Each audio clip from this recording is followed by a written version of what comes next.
colores de la felicidad. Yo quiero agarrarme a la cresta del sol y que por el cielo me lleve veloz para que las nubes me digan adiós desde su balcón transparente. Señor arcoíris, vamos a pintar los lindos colores de la felicidad y vamos a hacer un inmenso pincel que pinte las alas del amanecer, que pinte un camino de luz a través de todos los pueblos del mundo. Señor arcoíris, vamos a pintar los lindos colores de la felicidad. Señora Santana, ¿por qué llora el niño por una manzana que se le ha perdido?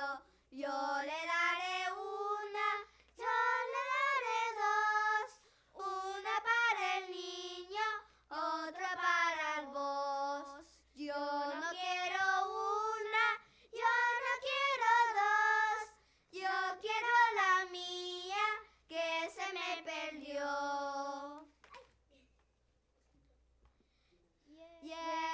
Yesterday, all my troubles seem so far away. Now it looks as though they're here to stay. Oh, I believe in yesterday. Suddenly, I know how the man I used to be. There's a shadow hanging over me. Oh, yesterday came suddenly. Why she had to go, I don't know. She wouldn't say. I said something wrong, I long for yesterday. Yesterday, love was such an easy game to play. Now I need a place to hide away. Oh, I believe in yesterday.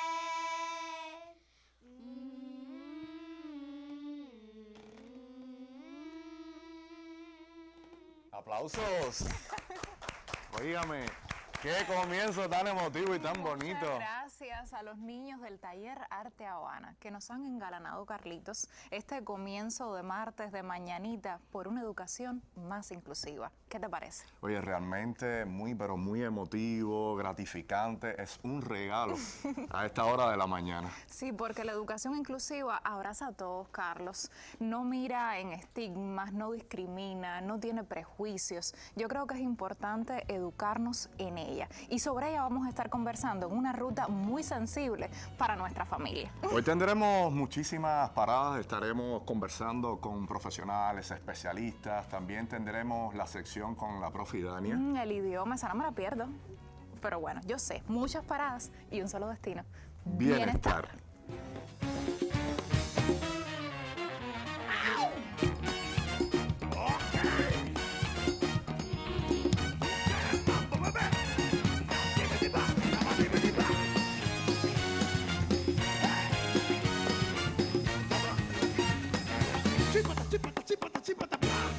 Hoy estamos conversando en nuestro programa sobre un tema muy pero muy importante y sensible. Vamos a conocer qué es lo que piensa la gente en la calle al respecto. Adelante.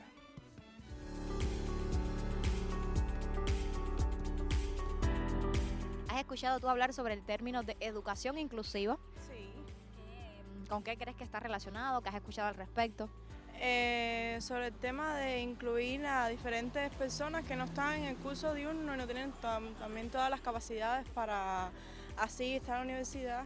Por ejemplo, aquí en la escuela he conocido muchachos que son ciegos, muchachos que tienen alguna discapacidad mental, pero que no les limita a cumplir con su función de estudiante en la universidad. A ver, eliminar la discriminación sobre ciertas preferencias, sobre incluso racial, sexual, a veces hasta física, hay también discriminación física.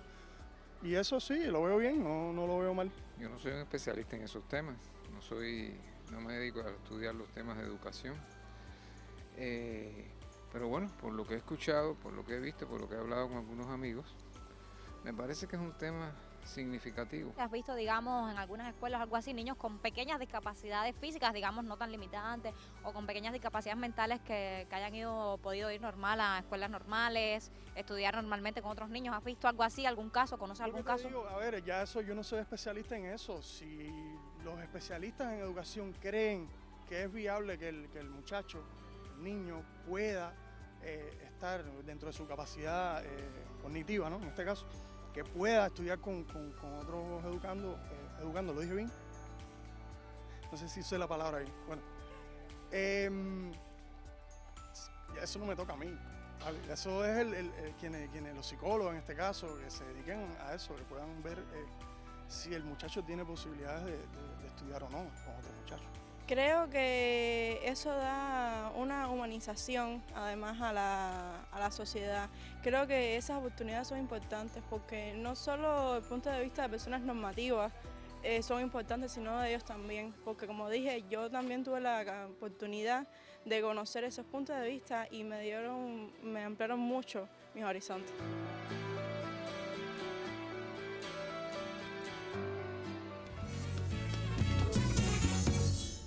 Y todas las dudas las vamos a aclarar con el doctor Omar Torres, profesor de Psicología Especial de la Universidad de La Habana. Un placer recibirlo de nuevo, profe. Muchas gracias por estar aquí con ustedes compartiendo este espacio. Para nosotros, profe, ¿qué es, al fin de cuentas, la educación inclusiva? Mira, tenemos que ver la educación inclusiva como un enfoque educativo que precisamente está enfocado o basado en la diversidad. Ver la diversidad como un recurso aglutinador, potenciador de todo lo que es el desarrollo humano y sobre todo un elemento enriquecedor del proceso docente educativo en los diferentes tipos y niveles de educación. Nosotros no podemos hablar de igualdad o de calidad de la educación al margen de tener en cuenta la atención a la diversidad. O sea que una educación inclusiva tiene que ser una educación de calidad y viceversa. Una educación de calidad tiene su base en la atención a la diversidad. No podemos ver la inclusión educativa únicamente centrada en las personas en situación de discapacidad.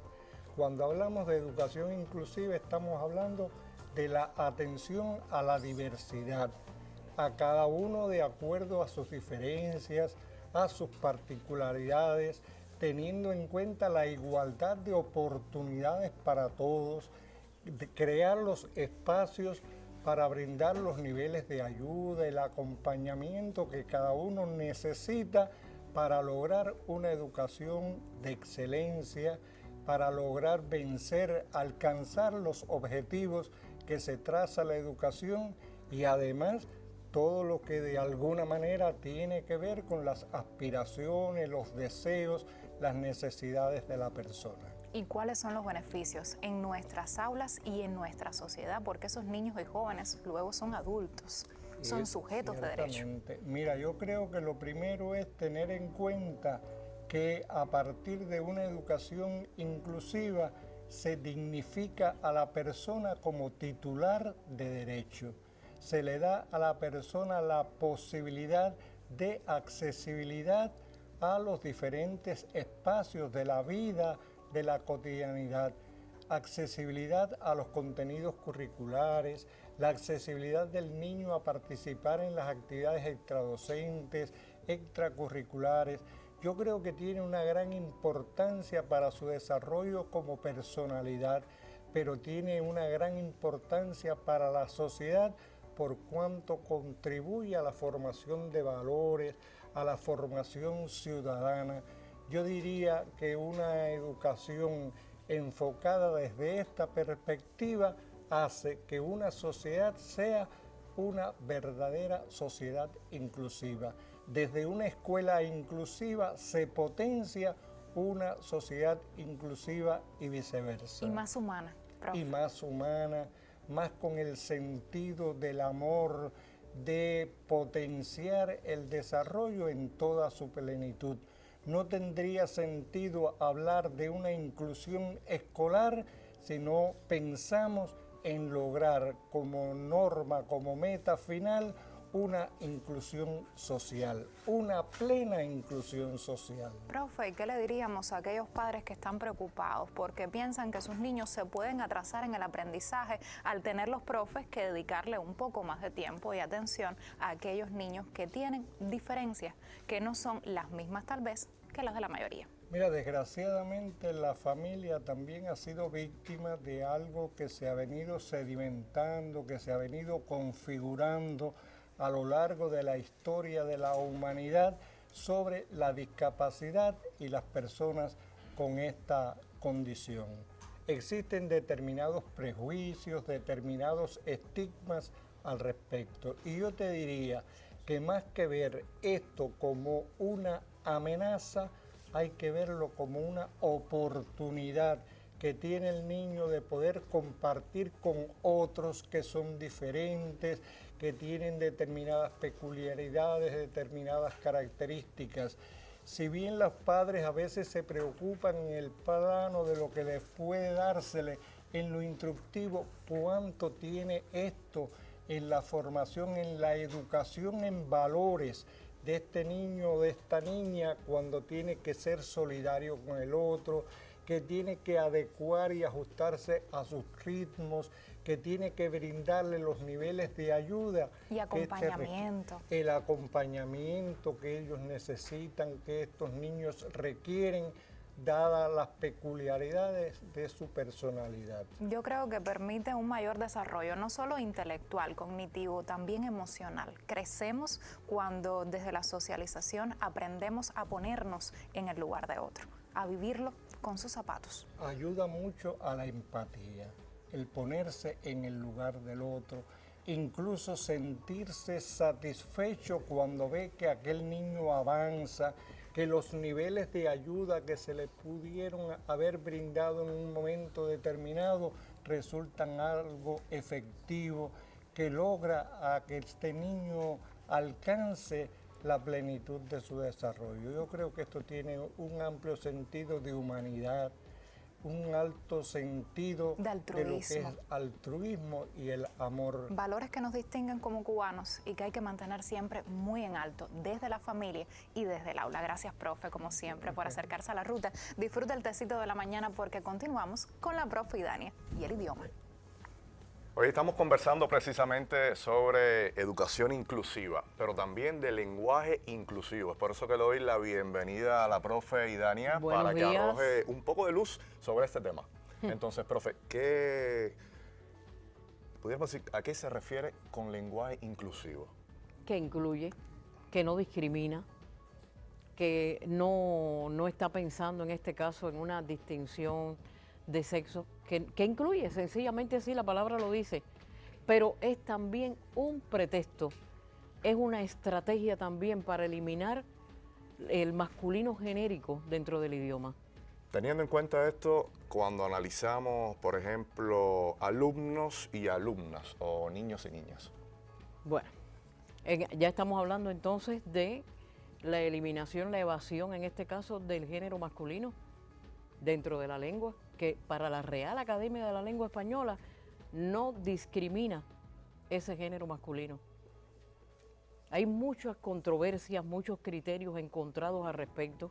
Si me preguntas a mí, niños. Es decir, que esto va... Alumnos. Ahí. Porque esa O recoge también a grupos diversos, a grupos de donde hay hembras y varones. No es necesario ese desdoblamiento, es innecesario totalmente dentro de la lengua. Es decir, pudiéramos decir que va en contra de la economía del lenguaje. Por supuesto que sí, en contra de la economía, de la elegancia en el lenguaje, llega a ser aburrido, llega a ser cansón, es totalmente innecesario. Con esa O estás expresando, por ejemplo, alumnos, estás expresando ya la presencia de alumnas y alumnos, los recoge los dos, no es necesario establecer esa distinción, niños y niñas, alumnos y alumnas. ¿Cuándo pudiéramos Incluso entonces? lo Sí. puedes utilizar aunque predominen las hembras. Usted puede utilizar alumnos, niños, aunque en ese grupo mixto predominen las hembras en este caso. Es lo correcto, lo establecido por la Real Academia. Realmente es complicado, pero qué bueno que usted está aquí para aclararnos sobre estos temas. Y en caso del correcto utilizamiento del desdoblamiento de género, ¿cómo A ver, sería? por ejemplo, cuando en un evento, me estaba preguntando la psicóloga también, en un evento específico, por ejemplo, Sí. donde siempre han asistido los niños, los varones, pero en ese momento específico tenemos que decir que a este evento se van a incorporar también las hembras.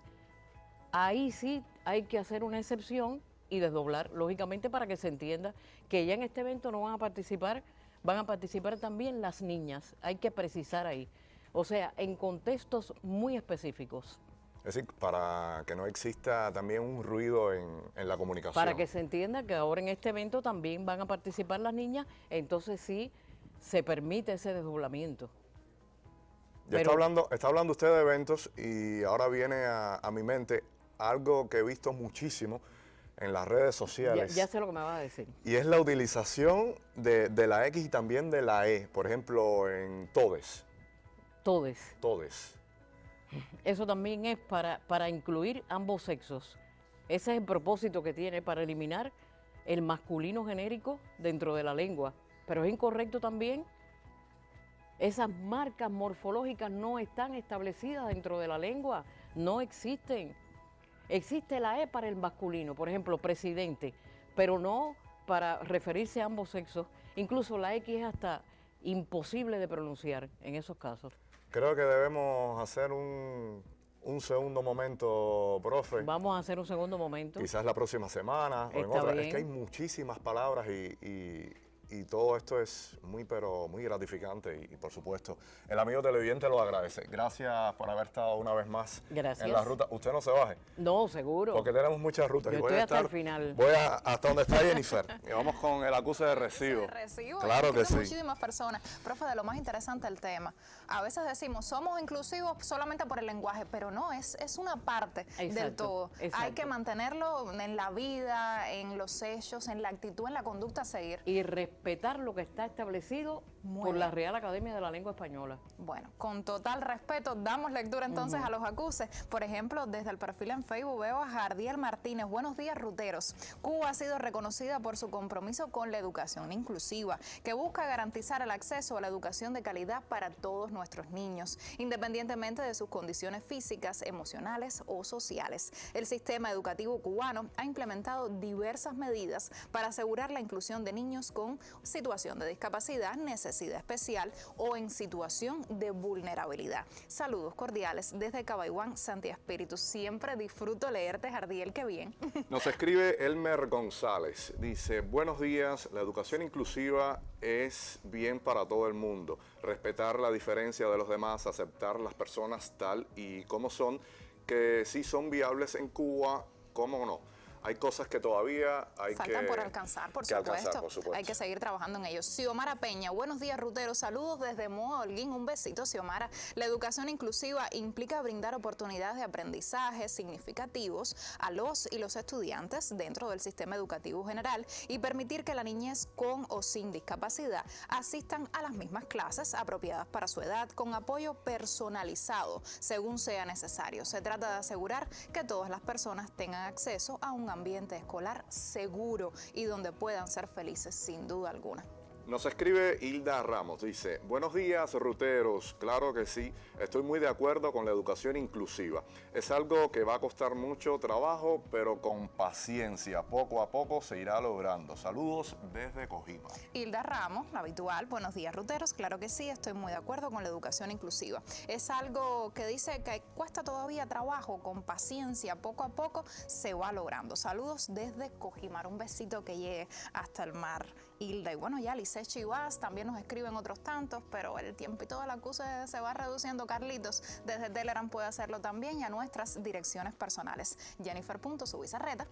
Y por supuesto Carlos Vila, showman. Bueno, ya sabes. Hasta aquí, la dirección de la Casa La Guagua, que me dicen que es recorrido, pero bueno, también incluye paradas y es más de una. Yo me muevo porque ahora sobre crianza respetuosa vamos a conversar.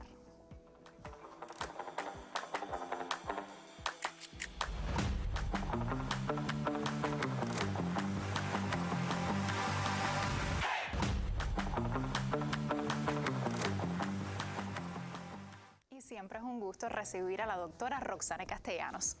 Profe, ¿cómo está? Hoy, Jennifer, sí, muchas gracias. rodeada de niños sí, pintando y haciendo arte.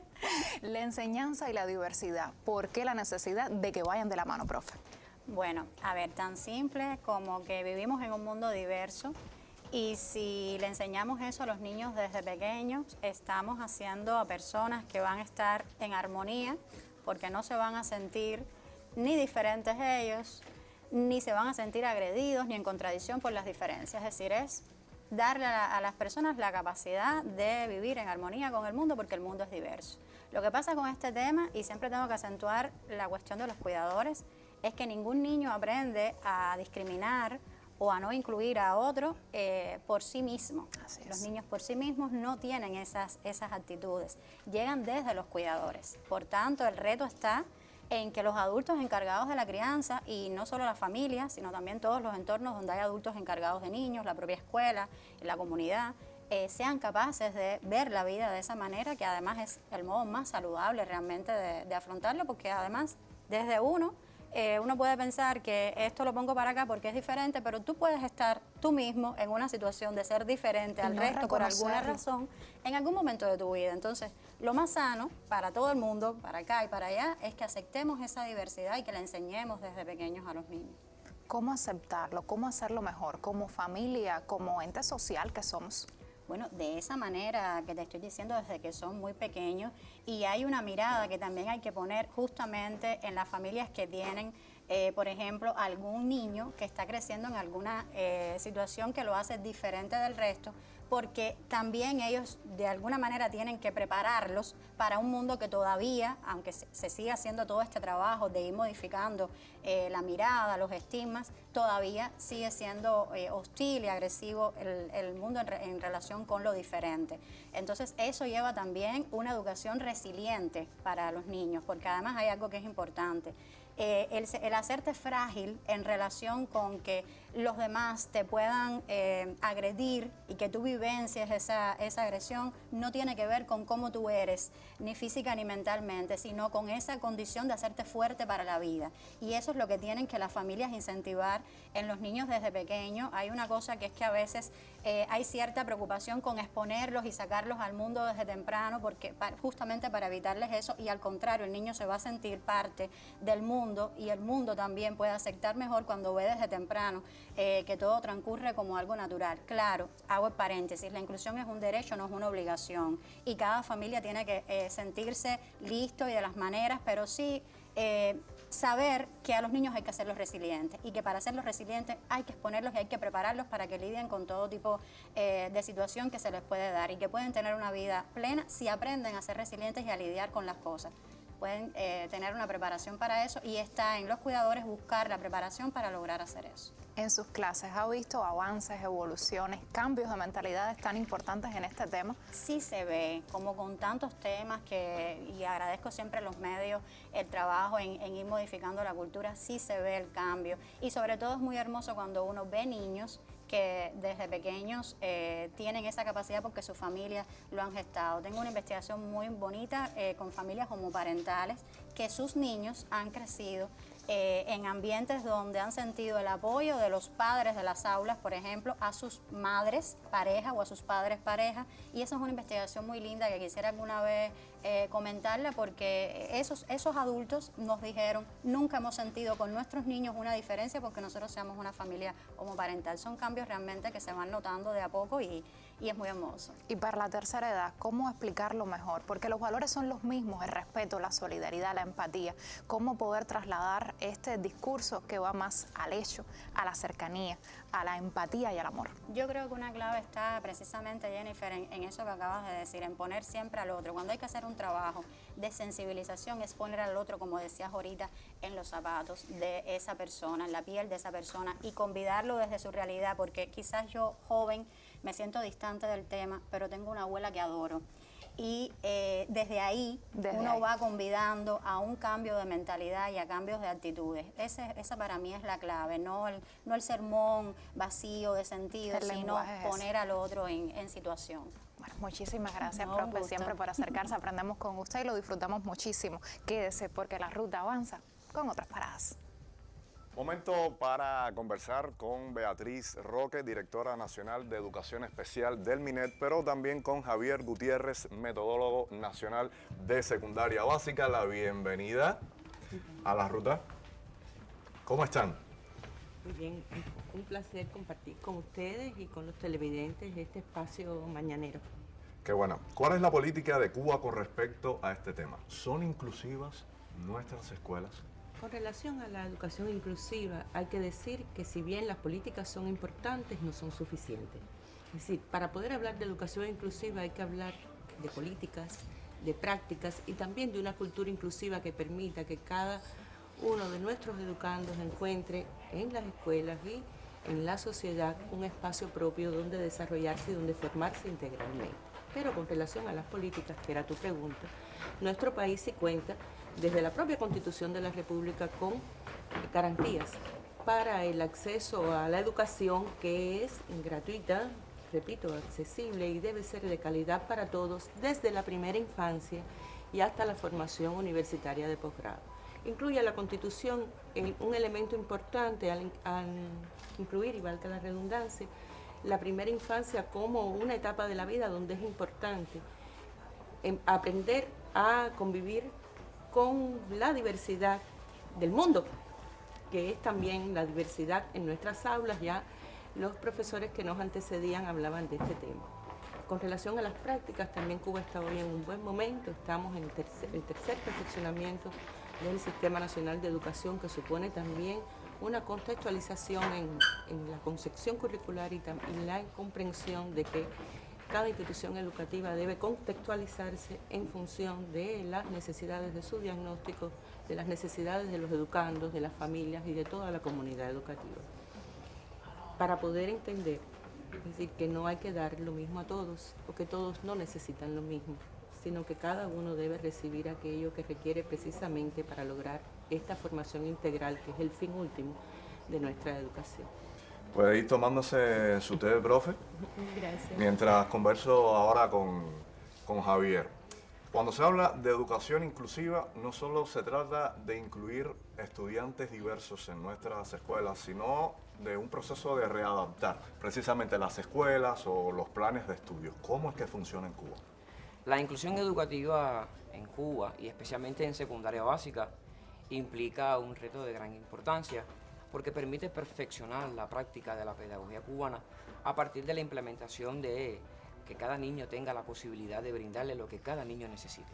Ayudar a cada niño teniendo en cuenta la necesidad especial que tenga, asociado ¿no? a una discapacidad, incluye un gran reto para el nivel educativo secundaria básica, porque pone en práctica cada una de las herramientas pedagógicas acumuladas en el discursar del tiempo.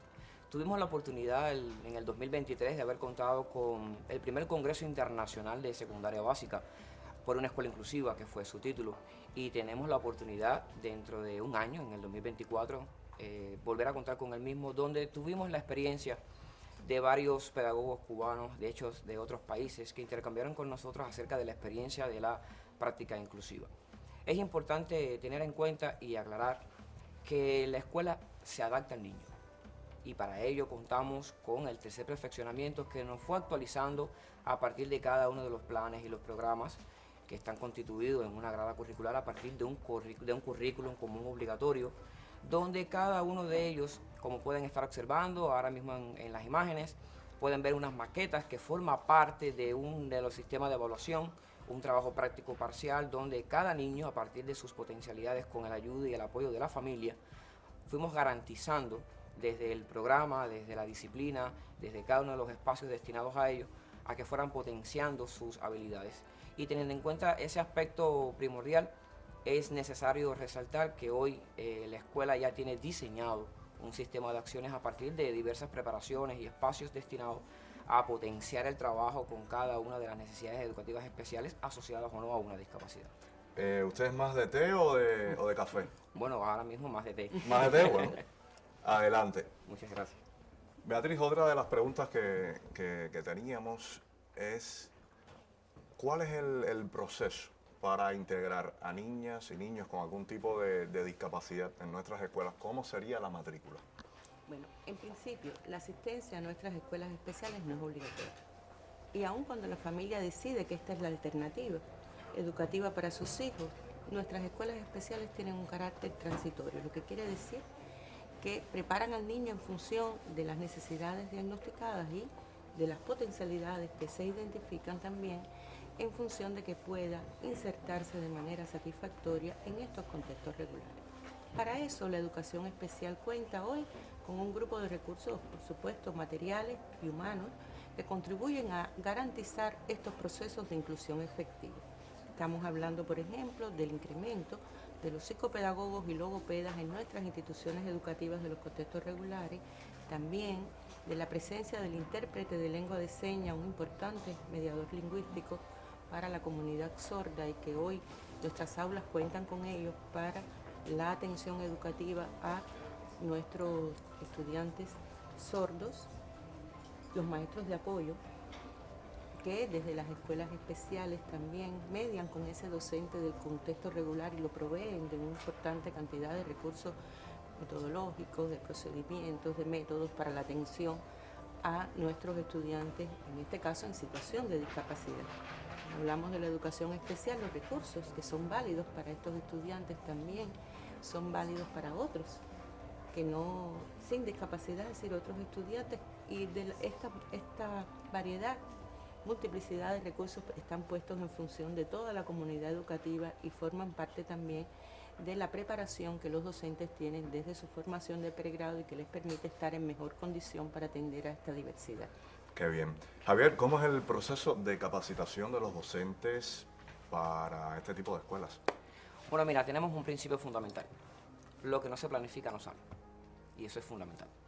Nosotros contamos, bueno, las instituciones educativas cuentan con un plan anual de actividades, donde ahí se van planificando de forma mensual cada una de las actividades de capacitación a esos docentes que necesitan las herramientas pedagógicas para poder conducir acertadamente un proceso docente educativo en función de elevar la calidad del aprendizaje y por ende el fin de nuestra educación, que no es más que la formación integral de ese adolescente, un adolescente más humano, más competitivo desde el punto de vista personal para sus grandes metas y retos en la vida, donde se debe de potenciar la formación de valores, el crecimiento hacia lo espiritual, como el amor hacia la naturaleza y su protección, la convivencia, la comunicación, fortaleciendo esos elementos que son importantes para poder adaptar ese contexto escolar a un contexto social en años venideros, porque realmente estamos formando a la futura generación y queremos hombres de bien, donde el valor fundamental y la humanidad y ese principio de solidaridad y de cooperación prevalezca. De ahí entonces que la inclusión educativa en secundaria básica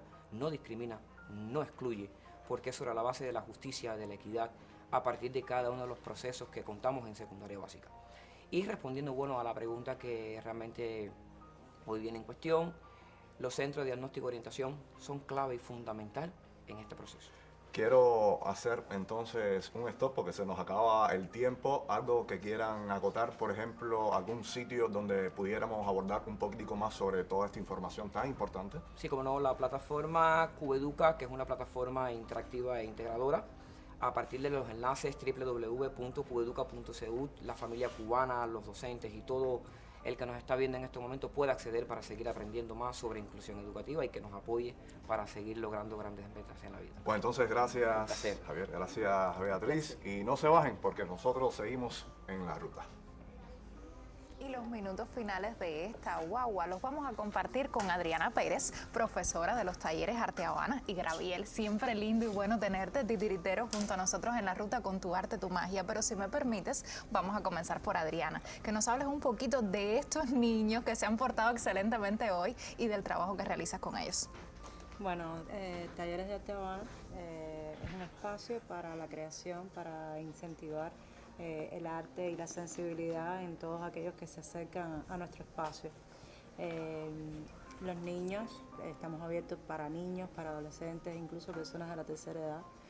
Creo que esa es una de las características que tiene el taller, ¿no? El potenciar la creatividad y el arte desde la música y las artes plásticas para todos aquellos que desde su sensibilidad desean expresarse a través de estos códigos artísticos, y nosotros le damos ese espacio y esa posibilidad de expresión.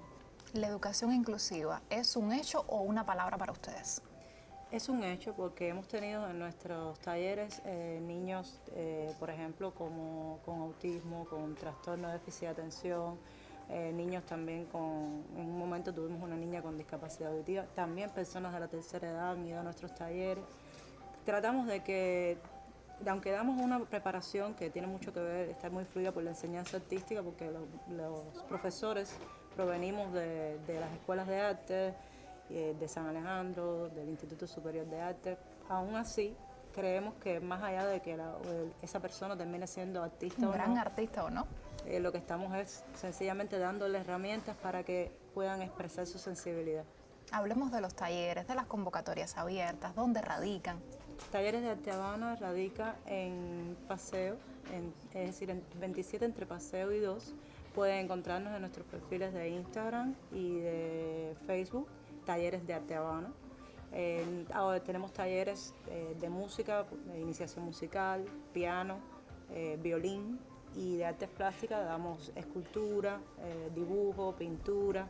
Incluso hemos abierto cursos de fotografía y de performance también, porque tenemos a la profesora Mirianis, que es excelente, y le damos esa posibilidad también a todo aquel que desea acercarse a nuestros talleres, solamente contactarnos. Graviel, y cuéntame de ti, porque no te detienes, sigues trabajando. Seguimos trabajando mucho.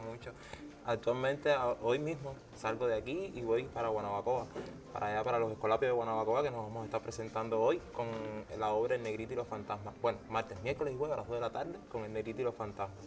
Es una versión de Mario González y bajo la dirección artística de Miriam Sánchez. Y luego para el Parque Hábitat. Y el domingo vamos a estar en el Parque Hábitat a las 4 de la tarde con este cuento que voy a hacer hoy y con un pequeño taller sobre los móviles. Los colgantes, que lo va a impartir un profesor que se llama Roberto Félix Carbonet. Va a estar ahí con nosotros acompañándonos en Hábitat. Para toda la familia. ¿Qué nos regalarás hoy? Bueno, hoy les voy a regalar, acorde al tema, un cuento que se llama ¿Dónde está tu casa? ¿Dónde está tu casa? De un autor granmense que se llama Héctor Luis Cedeño Leiva Cedeño. Bueno, muchas gracias que es instructor de arte y anda en un sillón de ruedas. Qué bien. Pues un besito para ti desde acá. Ojalá lo disfrutes tanto como nosotros. Bien. La escena es tuya, por favor, adelante.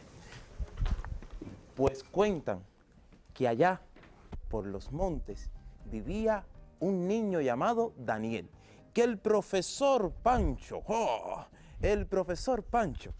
lo llevaba a prisa con su sillón de ruedas. ¡Ay! ¿Dónde está tu casa? Dime, ¿dónde está tu casa?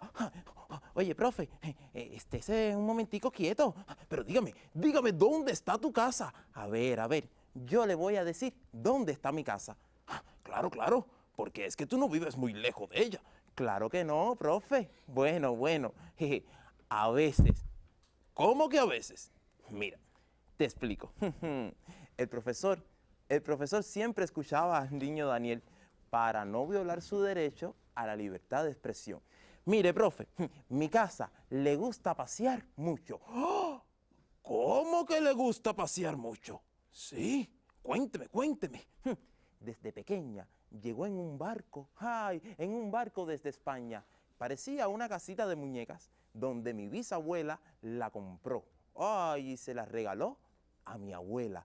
Sí, claro que sí, se la regaló a mi abuela. Ay, mi abuela jugaba con ella todos los días.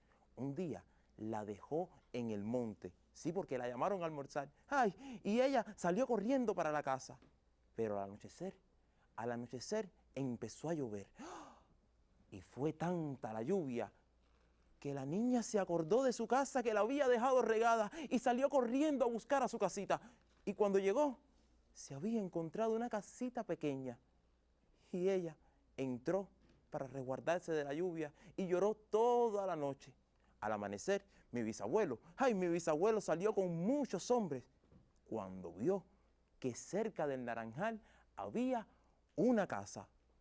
¿Y quién ustedes creen que abrió la puerta de la casa? La niña, mi abuela, claro que sí, ella abrió la puerta de la casa. Ay, allí, desde entonces, vivieron la casa y la niña en el Naranjal. Pero un día, la niña dijo, a ver, ¿qué dijo la niña? Yo quiero conocer el mar, porque la niña nunca había visto el mar. Y la casa, como era mágica, había crecido tanto, le concedió el deseo. Y a la mañana siguiente estaban viendo el amanecer desde las playas de Varadero. Y desde entonces la casa viajó por todo el mundo. Por todo el mundo y por toda Cuba. Viajó también por toda Cuba. ¿Y saben dónde llegó? A Remedio, donde se hacen unas parrandas y allí la casa estaba disfrazada. Y mi abuela, por supuesto, como la reina del carnaval, donde conoció a mi abuelo. Y meses después nació mi mamá. Ella que en un lugar donde yo no sé dónde vive ni dónde nació, nació mi mamá. Y esa es la historia, profe. ¿Sabe por qué yo llego tarde? Porque mi casa puede estar hoy mismo cerca de la escuela que en Holguín, donde ella tiene 2 primas coloniales, ¿sabes? Pero bueno, yo quiero decirte que disculpa por siempre llegar tarde. La mamá de Daniel llamó al profesor para que se tomara un poquitico de café. Y el profesor miró y miró tantos dibujos y tantas cosas que Daniel había pintado, que él dijo, ¿y no podemos dar una excursión al Pico Turquino? Y así fue. La casa se lo concedió. Y este cuento sobre ruedas llegó a su fin con el profesor en el Pico Turquino y con ustedes también. Gracias. Muchísimas gracias, Gabriel, qué lindo. Pero nosotros tenemos una tradición, una costumbre en la ruta y es apretarnos. Ustedes se suman con nosotros y lo hacen.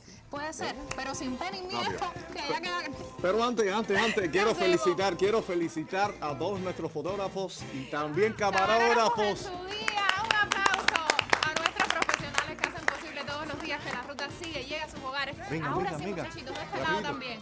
Vamos, y magüitas, venga. Bueno, Nos despedimos de esta forma. se dice. ¿Cómo, Carlito? Apretaditos, pero relajados. Mueve el cuje que vengo champeando. ¡Au, si mi Dios! No me diga que no. ¡Ja! Por eso me muevo tanto. No me rapé que me espanto.